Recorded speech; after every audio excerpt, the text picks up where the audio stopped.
Video کو شروع کرنے سے پہلے آپ سے درخواست ہے کہ ایک بار درود پاک پڑھ لیں۔ عربی زبان میں ربیع موسم بہار کو کہتے ہیں۔ ہجری تقویم چاند کے حساب سے ہوتی ہے، اس لیے اس کے مہینے موسموں کے ساتھ نہیں چلتے۔ جس زمانے میں ان مہینوں کے نام رکھے گئے ہوں گے، اس زمانے میں شاید ربیع الاول اور ربیع الاخر میں موسم بہار ہوا ہوگا۔ بعد میں یہ نام مستقل حیثیت اختیار کر گئے، لیکن امت مسلمہ کے لیے ربیع الاول کا مہینہ اس لیے مقدس و محترم ہے کہ اس مہینے میں اس عظیم ہستی نے جنم لیا جس کے فیضان نے عالم انسانیت کے خزاں زدہ ماحول کی بہار کو سرسبزی اور شادابی میں تبدیل کر دیا۔ اس مہینے میں کرۂ ارض کی فضائے روحانی میں وہ عظیم انقلاب ہوا جس نے انسان کفر و شرک اور ظلم و طغیان کی خزاں کو نغمے کی توحید کی بہار سے بدل دیا اور فساد و عصیاں کی تاریکیاں مٹ گئیں۔ شیرازہ مذمومیت اور آسکردہ گمراہی بکھر کر رہ گیا۔ خدا اور اس کے بندوں کے درمیان ٹوٹا ہوا رشتہ جڑ گیا اور آفتاب ہدایت کی شعاعوں نے پورے عالم انسانیت کو اپنی لپیٹ میں لے لیا، اس لیے کہ اس مہینے میں حضرت محمد صلی اللہ علیہ وسلم کی پیدائش ہوئی۔ اس مہینے کی یاد میں کسی خاص نسل، کسی خاص ملک یا علاقے سے وابستہ نہیں، بلکہ در حقیقت یہ تمام دنیا کی سعادت اور پوری نوعمر انسان کی مشترکہ عظمت ہے، جسے اس وقت تک فراموش نہیں کیا جا سکتا جب تک انسانیت سچائی، نیکی اور عدالت و صداقت کی محتاج ہے۔ یہ مہینہ اس بابرکت ہستی کی یاد دلاتا ہے جس نے زمانہ قبل از نبوت کے 40 برس کفر و شرک کے ماحول میں گزارے ہوں، ایسا ماحول جس میں انسان شجر و حجر کے سامنے سجدہ ریز تھا۔ قبائل کے درمیان لڑائی جھگڑے روزانہ کے معمولات تھے اور پورا سماج اخلاقی برائیوں سے متاثر ہو رہا تھا۔ بت پرستی، بے حیائی اور بد اخلاقی کے اس گندے ماحول میں جناب قدامن آپ ہر قسم کی برائی سے پاک رہے اور اس فساد زدہ معاشرے کی طرف سے آپ کو امین اور صادق کے القابات عطا ہوئے۔ یہ زمانہ قبل از نبوت میں بھی آپ کی منصف مزاجی اور سلامت روی اس درجے پر پہنچی ہوئی تھی کہ ایک موقع پر جب خانہ کعبہ کی دوبارہ تعمیر کے مرحلے پر 4 قبائل میں حجر اسود کے تنصیب کے حوالے سے ایک بڑی جنگ کا آغاز ہونے والا تھا، تو اس تنازع کو حل کرنے کے لیے آپ کو منصف اور ثالث چن لیا گیا اور آپ نے کمال درجے کی فہم و فراست، حکمت و دانش اور غیر معمولی بصیرت سے کام لے کر حجر اسود کو اپنی چادر مبارک کے درمیان میں رکھا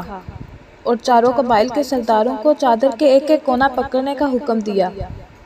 جب حجر اسود کے جائے تنصیب پر پہنچ گیا تو آپ نے اپنے دست مبارک سے اسے نصب فرما دیا۔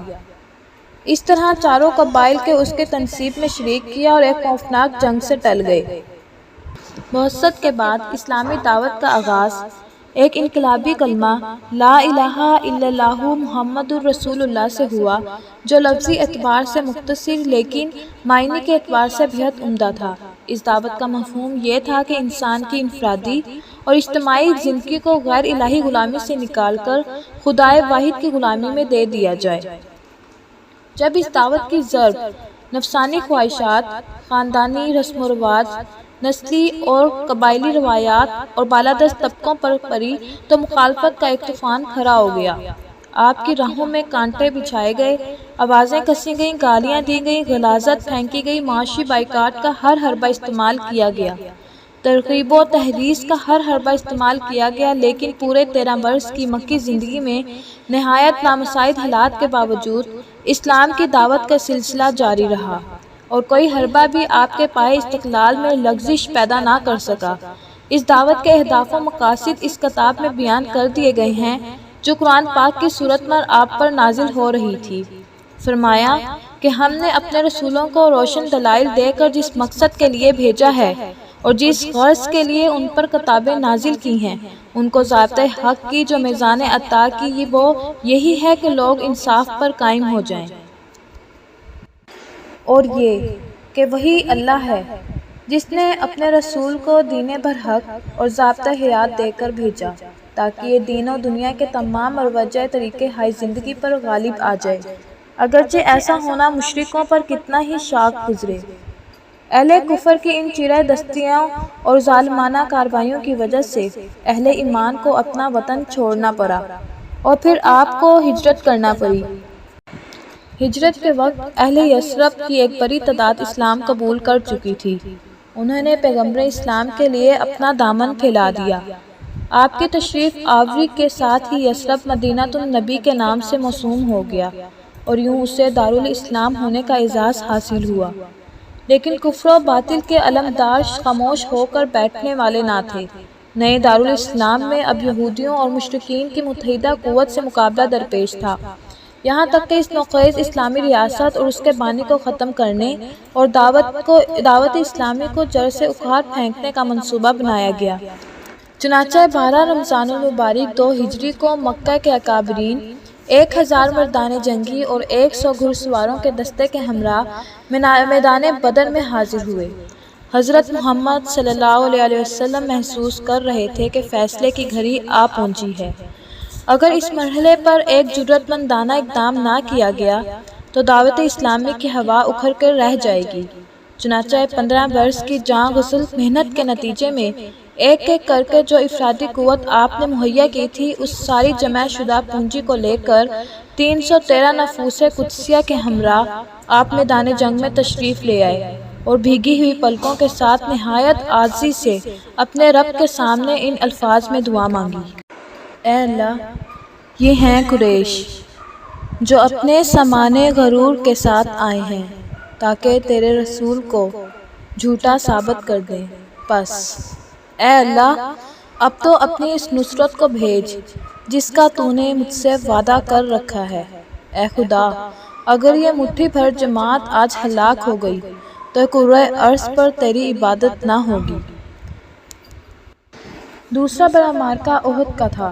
جس میں رسول اللہ صلی اللہ علیہ وسلم کی ہدایات کو نظر انداز کرنے کی وجہ سے مسلمانوں کو نقصان برداشت کرنا پڑا، لیکن یہ جنگ فیصلہ کن ثابت نہ ہو سکی اور مشرکین نے پہلے ہی میدان جنگ چھوڑ دیا۔ اس لیے مدینہ کے یہودیوں اور تمام عرب قبائل کی متحدہ قوت سے ایک فیصلہ کن وار کرنے کے لیے 1 سال تک تیاریاں کی گئیں، اور شوال 5 ہجری میں وہ جنگ ہوئی جسے غزوہ احزاب یا غزوہ خندق کہتے ہیں۔ حضرت محمد صلی اللہ علیہ وسلم دشمن کی جنگی تیاریوں سے بے خبر نہ تھے اور انہوں نے خندق کھود کر مدینہ کا دفاع کیا۔ مشرکین کا محاصرہ اپنے طور پر مکمل فتح کا عزم لیے ہوئے تھا۔ منافقین اور یہودیوں کی قوت بھی ان کے ساتھ تھی، لیکن حضرت محمد صلی اللہ علیہ وسلم کے توکل علی اللہ بیدار مغزی، مناسب حکمت عملی اور غیر معمولی بصیرت نے اہل کفر کے عزائم کو ناکام بنا دیا۔ قدرت نے مسلمانوں کو اس طرح مدد کی کہ ایک رات سخت آندھی نے حملہ آوروں کے خیمے اکھاڑ دیے